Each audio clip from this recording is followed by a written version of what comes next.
Well, gracious, good day once again to all. 'Tis I, Norton the First, by grace of God, Emperor of the United States and Protector of Mexico, back at you with episode 33 of this fantastic history vlog. Today is Friday, May 1st, May Day, 2020. A little bit of editorializing at the beginning. We have a fair amount of trepidation going into this weekend. I think there's going to be some problems this weekend within the empire, as many people are getting fed up with the stay-in-place orders, shelter-in-place orders, and are flocking to the beaches and to state capitals to protest and things like that. We have a feeling there may be some violence this weekend. We certainly hope not. Let us remind you once again, we are in the middle of a deadly pandemic. The infection and death rates have not peaked yet. This is no time to be relaxing the standards. Many of us would like to live, so please shelter in place until it is safe once again to go out. But enough editorializing for today. Let's get on to today's events. In San Francisco history, it was on this date in 1909 that little Grace Ethel Cecile Rosalie Allen, her rearranged initials spelled Gracie Allen, or Grace actually, danced in a maypole dance in Golden Gate Park. It was covered in the newspapers. The following children will take place in the maypole dance, said the Chronicle for this day: Florence Printy, Grace Allen, Cecilia Rogenson, Belle Jackson, Dulcie McGlynn, Mary Sheeney, Eileen Hogan, Charlotte Dietz, Rose Sweeney, Irene O'Connor, Alice Fleming, and Kathleen Rogers. Gracie Allen and Eileen Hogan will compete against Belle Jackson and Thelma Herrera in a cakewalk. And the next day, the Chronicle reported that 18 little girls, light-footed and graceful as fairies, danced around the maypole. Adding another feature that attracted attention was the dances and costume of Miss Allen. Well, of course, she would later graduate from Star of the Sea School in the Richmond district, which is where she lived when she was growing up at 668 4th Avenue. Of course, she would later go on to marry a man named Nathan Birnbaum, and they would become Burns and Allen. If you've never seen their TV show, I would recommend doing that. Little Gracie Allen, born and raised here in San Francisco. It was on this date in 1786 that Wolfgang Amadeus Mozart's opera, The Marriage of Figaro, which is what you're hearing in the background if you can hear it, premieres in Vienna with Mozart himself directing. 1840, Penny Black, the world's first adhesive postage stamp, is issued by Great Britain. And in 1873, the first U.S. postal card is issued. A little post office news there. Support the post office, folks. We need them. 1892, the U.S. quarantine station opens on Angel Island in San Francisco Bay. 1898, Admiral George Dewey commands, "You may fire when you are ready, Gridley," as the U.S. routs the Spanish fleet in the Battle of Manila Bay in the Spanish-American War. And of course, that's what the Dewey Monument in Union Square commemorates. This date in 1931, the Empire State Building opened in New York City. It loomed 1,250 feet over the streets of Midtown Manhattan and would remain the world's tallest building for nearly 40 years until the completion of the first World Trade Center tower in 1970.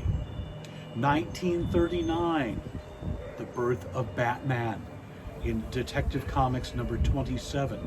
1941, Citizen Kane, directed by Orson Welles, premieres at the Palace Theater in New York City.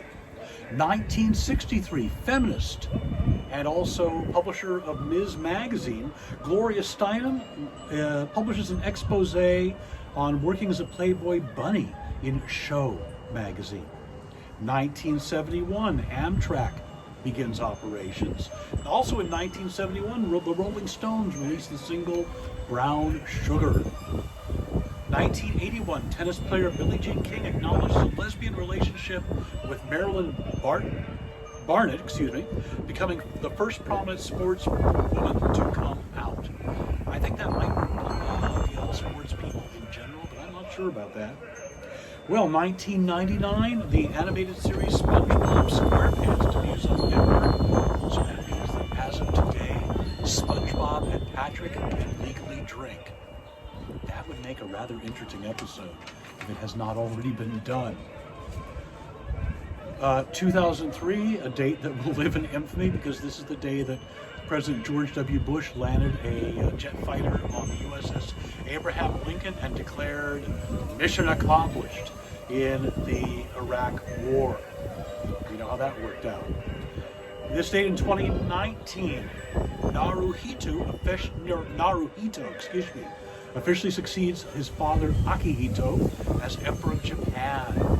Hats off to all the rulers, as we always do, our only true peers. Birthdays today. Mother Jones, Mary Harris Jones, American labor organizer, this date in 1830. 1852, Calamity Jane. Mary Jane Canary was her real name. 1907, Kate Smith. God bless America! She was born, sorry about that, in Greenville, Virginia. 1913, actor Louis Nye, most recently seen in Curb Your Enthusiasm. Glenn Ford, 1916. Jack Barr, host of The Tonight Show, 1918. 1923, Joseph Heller, the author of the novel Catch-22. That was just banned in some of the school libraries. By the way. Terrible. Mercury 7 astronaut Scott Carpenter, born this day in 1925. 1939, musician Judy Collins. 1945, Rita Coolidge, excuse me, got her confused with the presidential candidate. 1946, Joanna Lumley, British actress. Sweetie, darling, from Ab Fab, absolutely fabulous, a favorite of ours. 1969, American film director Wes Anderson is born. Deaths on this day, Nazi Minister of Propaganda Joseph Goebbels. And oddly enough, 1965, Spike Jonze, not the film director, he had a hit with In Der Fuhrer's Face.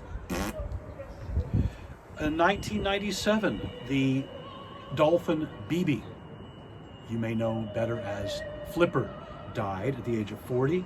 And 1998, activist Eldridge Cleaver passed away. Well, that wraps it up for this edition. Until we speak again. Oh, by the way, tomorrow will be a very special edition. We're going to be talking about Great Eccentrics of San Francisco for the How Weird Street Festival, which will be virtual this year.